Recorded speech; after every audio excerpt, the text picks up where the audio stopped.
రెడ్డి సమాజం మీద అనుచిత వ్యాఖ్యలు చేసిన తీన్మార్ మల్లన్న మీద చర్యలు తీసుకోవాలని సిద్దిపేట జిల్లా మర్కూక్ మండల కేంద్రంలో రెడ్డి నాయకుల ఆధ్వర్యంలో స్థానిక పోలీస్ స్టేషన్లో ఎస్ఐ దామోదర్కు ఎంఆర్ఓ కార్యాలయంలో ఎంఆర్ఓ ప్రవీణ్ కుమార్ రెడ్డికి వినతి పత్రాలు అందజేశారు.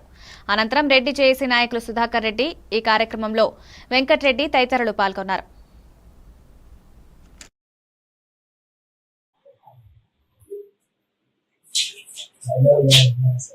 రెడ్డిలను కించపరిచే విధంగా ఎమ్మెల్సీ తీన్మార్ మల్లన్న చేసిన వ్యాఖ్యలను ఖండిస్తూ ఈ రోజు మన తహసీల్ ఆఫీసర్ గారికి అలాగే మన మర్కూక్ పోలీస్ స్టేషన్ ఎస్ఐ గారికి వినతి పత్రం ఇవ్వడం జరిగింది.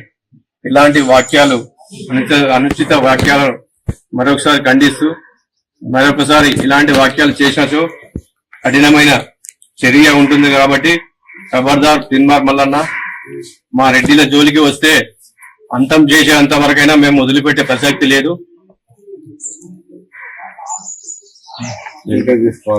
మీరు మాట్లాడిన మాటలు తక్షణమే వెనక్కి తీసుకొని బహిరంగ ఇంకా క్షమాపణ చెప్పాలని సవాల్ విసురుతున్నాము.